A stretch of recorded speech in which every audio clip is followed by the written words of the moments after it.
Isa another vlog, another day. Guys, samahan niyo ako. Nagpunta kami sa isang museum sa bandang Hilaga o South sa dito sa Israel. At makikita mo dito yung mga gawa ng mga Israelites na art nila yung mga guys.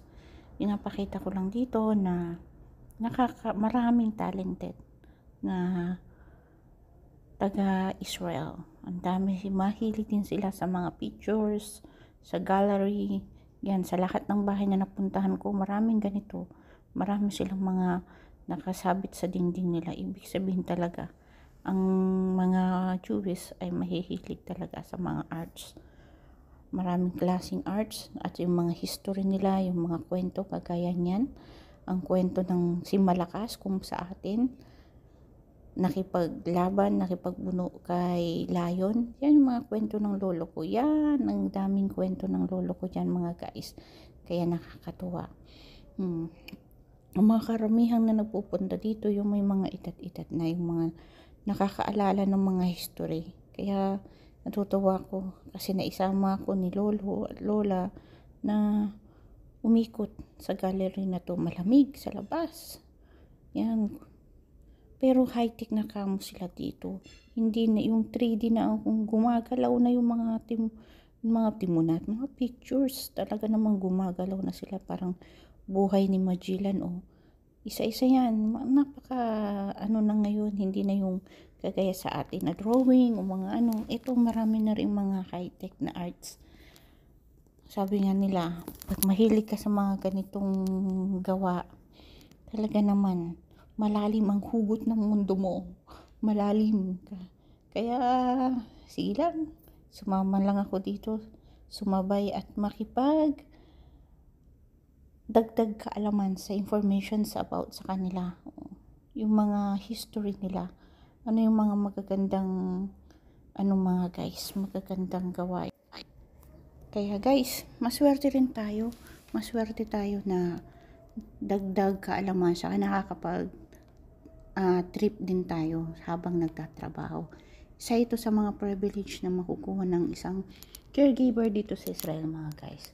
Pag isinama ka ng mga amo mo, kasama rin, busog din ang mata mo at mga narating mo, free na ba? Hindi mo na kailangan magbabayad ng libo-libo para lang makapunta sa isang lugar at kaya kahit na nung pagod, parang natutuwa lang din ako. Ini-enjoy ko yung moment na nakikita ko yung mga ganitong museum sa arts na sinisikap kong matuto. At sa mata ko hindi ko masyadong ma-appreciate. Sa mata ng iba talaga namang appreciate nila. Ito yung mga gawang papel, di ba? Ito sa naman ito ni Muscle Man, so, di ba? Kaya nakakatuwa din. Mga klase ng ganda ng mga guhit, ganda ng mga gawain ng unang panahon. Trabaho nila, ano ba yung pinaggagawa nila.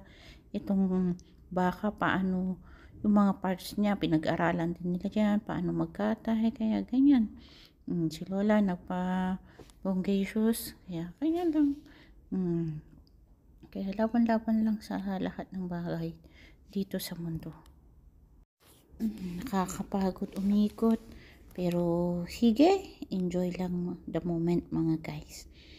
Malaki to, malawak, ang dami mong iikutan, ka pa, may mga hagdan ka pang papasukan at iba't ibang klase, may mga gawa ng para sa mga parte ng katawan, mayroon ding museum sa mga hayop, museum sa mga malalakas, itong si Nano o ito si ganito malakas at si maganda, ganun ba? Ang dami natin nilang kwento na ganito, kaya nakaka-amaze din sila mga guys. Buhay ko dito sa pagiging isang caregiver sa Israel, hindi biro, hindi madali, pero kinakaya mga kapatid, kasi ganyan, kung gusto mong magkaroon ng pagbabago sa buhay mo sa pansamantala, sakripisyong totoo. Ang dami kong sinakripisyo, ang dami kong pasakit, pero ang tawag dito, lumalaban, nagpapakatatag at nagpapakasipag. Ganyan ang buhay ng isang caregiver at ang isang YouTuber mga guys. Balang araw, iiwan ko to. Balang araw, babaunin ko tong mga memories na to para babalik-balikan ko at masabi ko, yung lugar na yan, sa pinakamalayong lugar sa Israel, sa Holy Land, napuntahan ko yan.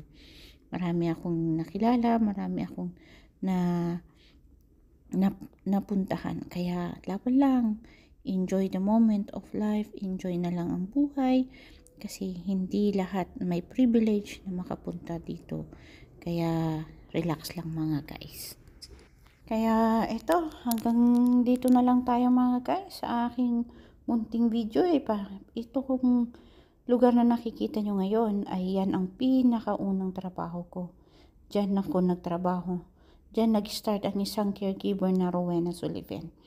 Kung ano yung mga natutunan ko dito, pinabuti hanggang umabot ng maraming pagsisikap. Kaya hindi ko makakalimutan ang mga lugar na to.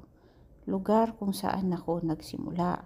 Saan ako natuto, saan na-develop ang aking skills na bilang isang caregiver, hindi madali pero talaga namang kinakaya at kakayanin.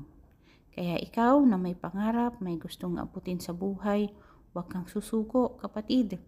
Laban lang at enjoyin mo yung moment, ika nila. Pag ikaw ay tumatanda kagaya ko, nagkakaedad, nako, every single moment mga guys, everything na maliit lang na bagay, magpapasaya sa'yo at na-appreciate mo at binibigyan mo ng value.